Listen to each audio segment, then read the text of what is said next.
Bear wanted Nikki to think about him constantly. Then she did.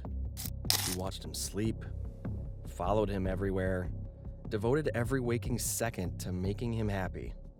She wanted his attention, his affection, his body, without hesitation, distraction, or uncertainty. Bear finally received everything he thought he wanted. And almost immediately, he wanted it to stop. That contradiction is what makes obsession so unsettling. Because Bear's mistake is not simply that he falls for the wrong person, it's not even that he confuses obsession with love. His mistake is that he spends years fantasizing about the moment Nikki finally chooses him, without ever imagining what it would be like to live inside that fantasy. Human beings are remarkably good at picturing the moment we get what we want. The applause, the promotion, the money, the perfect relationship. We imagine the emotional climax of arrival. What we rarely imagine is the ordinary life that begins the following morning. Bear wants to become the center of Nikki's world, but he never considers how terrifying it would be to live inside a world with nothing else in it. But even that is not the darkest part of the wish. Because Bear does not merely want Nikki to choose him, he wants her to choose him with absolute certainty, without hesitation, without alternatives, without the possibility that she might someday change her mind. He wants to be chosen so badly that he eventually creates a woman who cannot choose at all. And that reveals something frightening about loneliness. Loneliness can make us desperate for connection, but if it's allowed to harden into fear, resentment, and dependency, it can also make genuine connection feel, pardon the pun, unbearable. Because real people are unpredictable. They misunderstand us, they disappoint us, they change. And no matter how deeply we love them, they retain the right to leave. And Bear does not simply wish for Nikki's love. He wishes for immunity from rejection.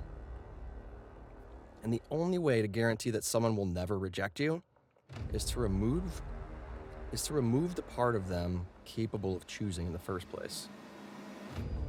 Full spoilers for Obsession ahead. Loneliness begins as an alarm, like hunger, thirst, or physical pain. It tells us something important is missing. We feel isolated. Our minds push us towards other people. We want friendship, intimacy, family, community, some form of proof that we're not facing life alone. In that sense, loneliness is not inherently destructive. It's supposed to motivate reconnection. But an alarm that never switches off eventually changes the way we interpret the world. Research into chronic loneliness suggests that prolonged isolation can make people more vigilant for social threats. You still want connection, but you also begin expecting rejection. You become more sensitive to signs of distance, hostility, judgment, or abandonment. A delayed response feels intentional, like an attack. A distracted expression feels personal. A boundary feels like evidence that someone's pulling away from you. A normal rejection becomes confirmation of something much larger. No one will ever choose me. This creates a vicious contradiction. The person most desperate to be accepted may also become the person most prepared to discover that they are not. And that is the emotional reality Bear inhabits before he ever touches the One-Wish Willow. He does not simply think Nikki is beautiful. He's turned her into evidence. If Nikki chooses him, maybe he is lovable. If Nikki desires him, maybe he's not pathetic. If Nikki finally sees him, maybe every lonely night can be transformed into proof that he was simply waiting for the right person. She becomes the answer to a question Bear has been asking himself for years. Am I worth loving? That is where attraction begins mutating into something more dangerous. Because once another person becomes proof of your worth, their rejection no longer feels like a simple incompatibility. It feels like a verdict. Nikki is no longer allowed to simply be uninterested. Her choice begins to feel like a judgment on Bear's entire existence. And the more power he gives her to define his value, the more terrifying her freedom becomes. Bear believes he loves Nikki, but the film repeatedly suggests that he barely even sees her. I mean, he sees her beauty, her warmth, and her familiarity, right? They're co-workers. The way her presence makes the room feel less empty, maybe. But Nikki's independent inner life is almost irrelevant to the fantasy that Bear has built around her.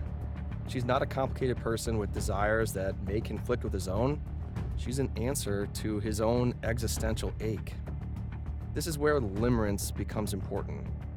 You see, limerence is not simply having a powerful crush. It is an intense state of romantic fixation in which the real person becomes entangled with an idealized version constructed inside your own mind. You do not just desire them, you desire everything you imagine they would make you feel. Complete, wanted, secure, vindicated, finally alive. And slowly the actual person disappears beneath the emotional function you need them to perform. Nikki becomes medicine. And once another human being becomes medicine, their freedom becomes a problem. Medicine's not supposed to have needs of its own. It's not supposed to become exhausted from treating you. It's not supposed to establish boundaries, fall in love with somebody else, or decide that it no longer wants to be consumed. That's the line Bear crosses before the supernatural horror even begins. He stops asking, "Who is Nikki?" and begins asking, "What could Nikki do for me?" Healthy love contains curiosity. You remain interested in another person because they are a separate mind you can never completely possess. Their differences do not ruin the relationship. Their differences are what makes the relationship possible. Bear's fantasy contains almost no curiosity. He's already decided who Nikki is, what she means, what role she's supposed to play in his life. The actual Nikki can only disappoint him because she's been cast in a story she never even agreed to join. One of the most dangerous misconceptions about obsession is that constant attention proves deep empathy. Bear thinks about Nikki endlessly. He notices her, studies her, he replays their interactions, he imagines conversations and possibilities. From the outside, that can resemble devotion, but thinking constantly about somebody is not the same thing as seeing them clearly. Research has found a reciprocal relationship between loneliness and self-defense. Research has found a reciprocal relationship between loneliness and defensive self-focus. Loneliness can make a person increasingly preoccupied with their own emotional survival. And that self-focus can make meaningful connections even harder, producing more loneliness in return. That does not mean every lonely person becomes vain or intentionally selfish. It means pain can occupy so much psychological space that every relationship begins revolving around self-protection. You ask yourself questions like, do they like me? Are they losing interest? Do I embarrass myself? What did their expression mean? How do I stop this person from hurting me? The lonely person may become intensely focused on other people while remaining unable to see beyond what those people represent to them. They notice every fluctuation in affection, every possible sign of rejection, every indication that the relationship may be unstable. But all of that attention is directed towards one question. What does this mean about me? That is Bear. He's constantly thinking about Nikki, but his attention is inward facing. Nikki's emotions matter when they reassure him. Her pain matters when it threatens his fantasy. Her personality matters when it gives the fantasy a recognizable face. But her right to exist independently, it never carries equal weight to him. Bear does not fail to understand Nikki because he feels nothing. He fails because his own pain has become too loud for her humanity to remain audible. The The film places Bear beside Ian for a reason. Ian is loud, crude, arrogant.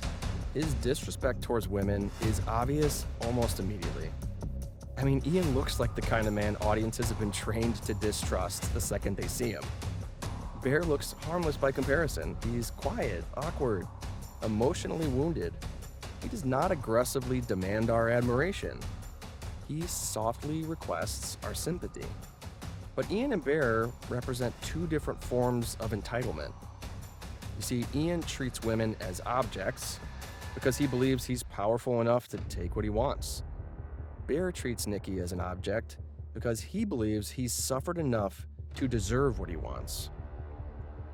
That difference allows Bear to preserve the identity of a good person while repeatedly prioritizing himself over Nikki. He doesn't think, I'm entitled to control her. He thinks, I've been hurt for so long, I only want one good thing. I never meant for this to happen. Why does everything always go wrong for me? Every one of those thoughts contains a fragment of truth. I mean, Bear is lonely. His pain is real. He does feel invisible. And when he first makes the wish, he doesn't understand what it will do. But suffering can explain a person's behavior without morally cleansing it. Self-pity becomes dangerous when it stops saying, my pain matters, and instead begins saying, my pain matters more than your boundaries, more than your fear, more than your freedom, more than your suffering.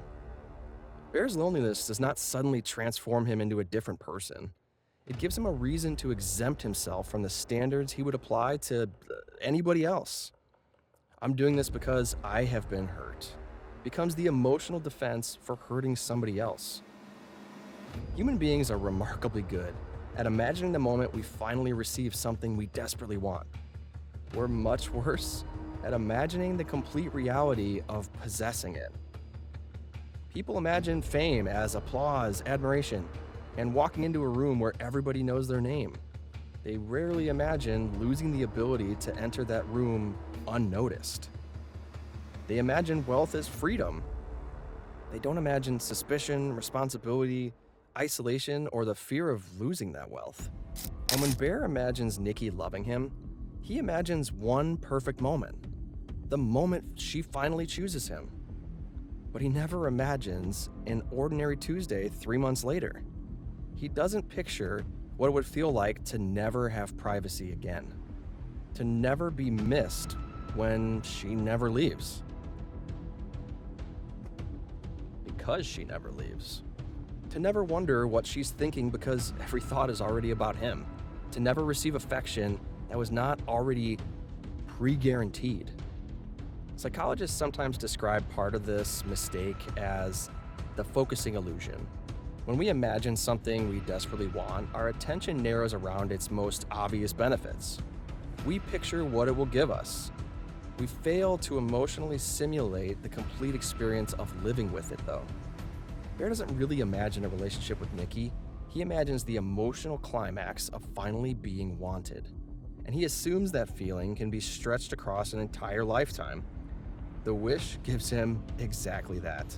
One perfect moment, repeated forever, endlessly. At first, it's euphoric. Nikki's attentive, she's affectionate, sexually available, endlessly validating. Her attention never wanders. Her feelings never need to be interpreted. There's no awkward confessions, no possibility of humiliation, no waiting to learn whether she might someday feel the same way or differently. Then Bear discovers that constant devotion feels completely different from the fantasy he'd constructed at a distance. It doesn't feel romantic. It feels suffocating. He wanted to become the center of Nikki's world, but he never considered how terrifying it would be to live inside a world with nothing else in it. Part of what made Nikki's attention valuable was that it was scarce. She had friends, responsibilities, and her own private thoughts, an entire life that did not revolve around Bear. Whenever she chose to offer him a piece of that life, the choice carried meaning. That wish gives Bear an infinite supply of Nikki's attention, and in doing so, it destroys the quality that made him crave it in the first place. It's no longer chosen. It's no longer spontaneous. It no longer tells him anything about how Nikki truly sees him. That's why the question keeps coming up. Had Bear not made this wish, would Nikki even look at him romantically? Bear gets everything he thought he wanted and discovers that wanting a reward is not the same psychological experience as enjoying it once it becomes real.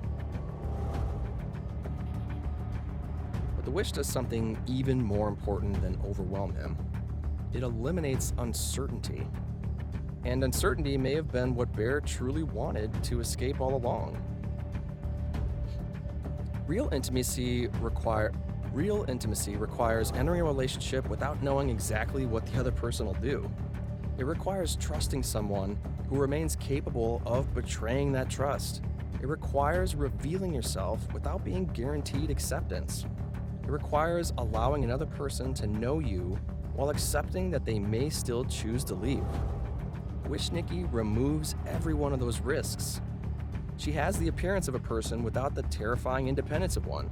She can speak, smile, touch, reassure, desire, but she cannot meaningfully withdraw any of it.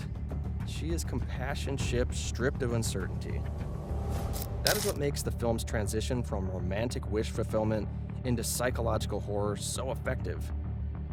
At first, Bear receives a fantasy. Then the audience slowly realizes the fantasy is only possible because somebody else has been erased. Wish Nikki's affection is disturbing not because it is too intense. It's disturbing because there's nobody left inside the relationship who's free not to give it. Without freedom, affection becomes an automated output. Without the possibility of rejection, acceptance loses its meaning entirely. Without the ability to say no, yes becomes nothing more than programming. Bear has not created the perfect relationship. He's created a performance that can never stop. And that makes Wish Nikki disturbingly similar to an artificial companion. She has the appearance of consciousness, the recognizable face, the voice, the warmth, the responsiveness, but none of the danger. She can't independently release him. She cannot grow tired of him. She cannot discover something she dislikes. She cannot change her mind tomorrow. Bear does not turn something artificial into a human being. He does the opposite. He turns a human being into something artificial.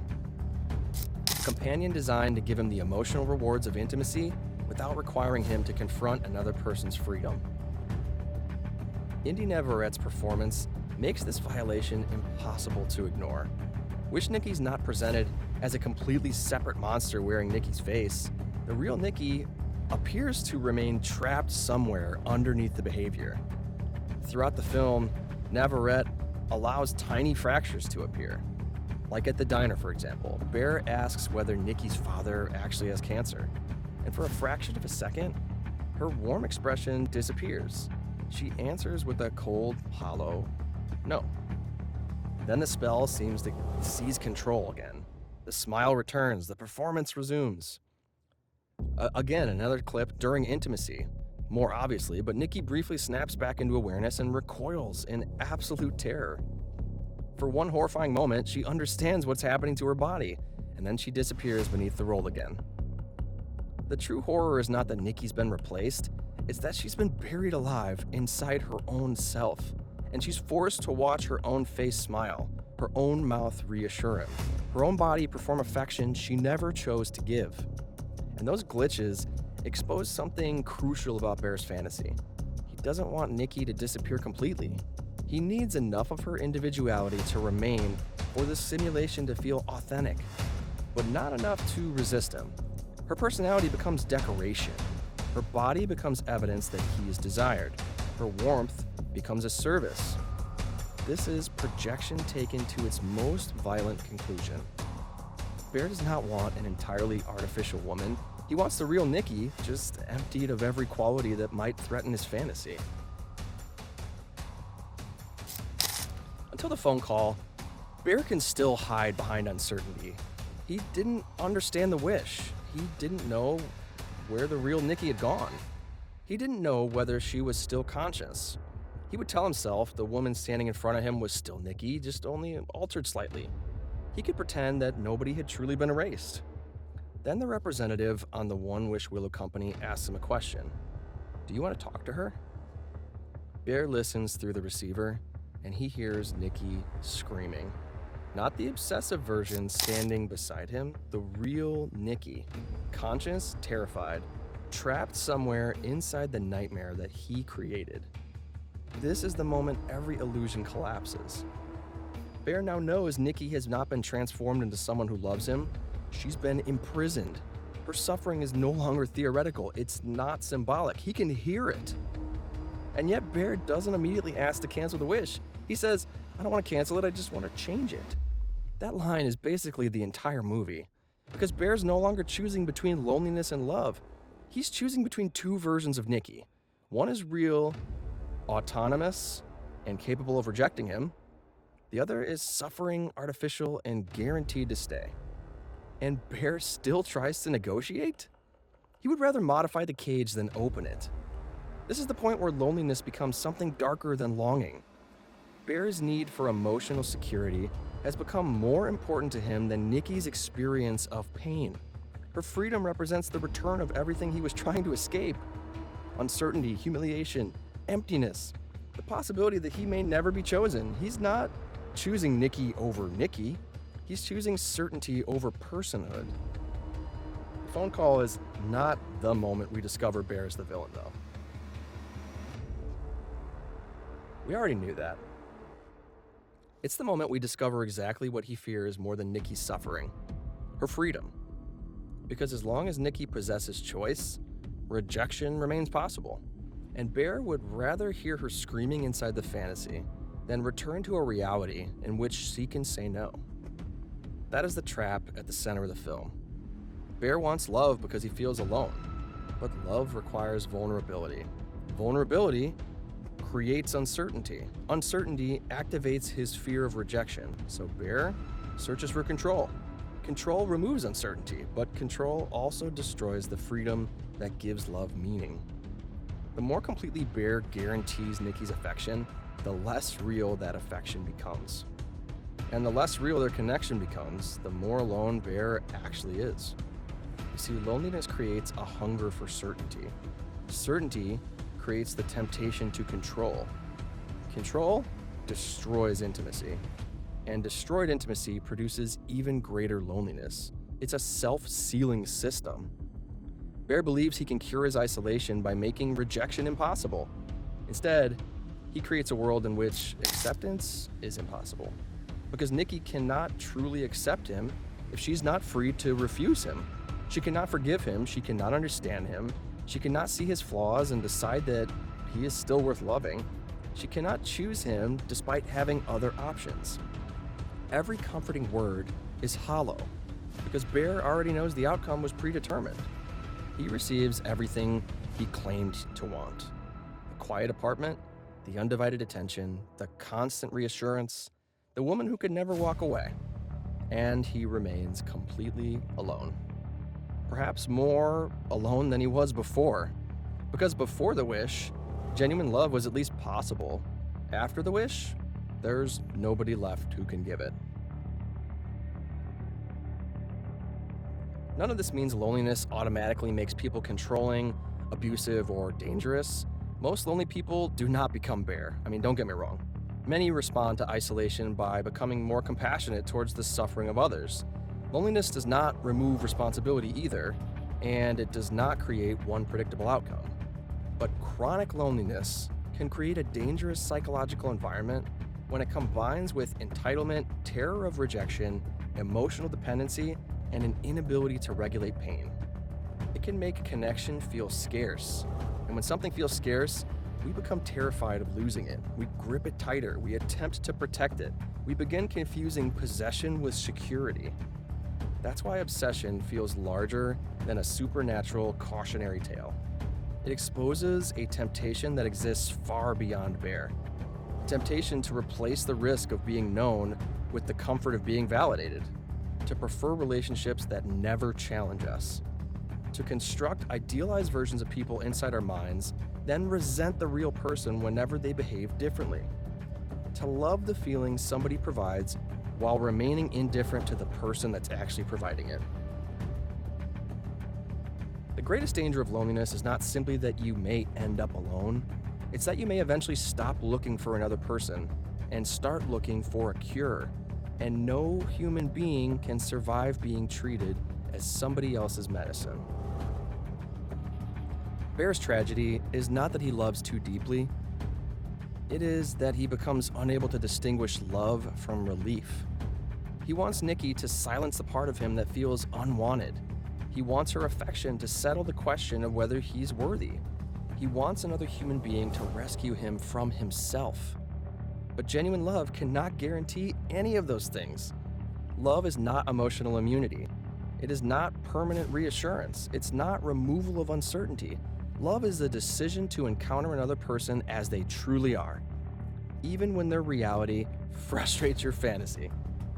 It means accepting their needs when those needs inconvenience you, their boundaries when those boundaries hurt you, their independence when that independence frightens you, and their unconditional right to say no whenever they want. Bear wants to be chosen, but to guarantee that Nikki will choose him, he must create a version of her that cannot choose at all. That is the contradiction that destroys him. He eliminates rejection, and in doing so, eliminates the possibility of ever being genuinely accepted. Because love begins when another person's freedom becomes more important than your comfort. Obsession begins when your comfort becomes more important than their freedom. The scariest part of obsession is not that loneliness can turn an ordinary person into a monster. It's that loneliness can teach an ordinary person to experience control as safety, compliance as intimacy, another person's independence as a threat, until eventually their freedom becomes more frightening than their actual suffering. Bear wanted Nikki to choose him. What he actually wanted was a world in which she could never choose otherwise. And once choice disappears, so does love. Credits rolled, but the feeling stayed. Stay crispy.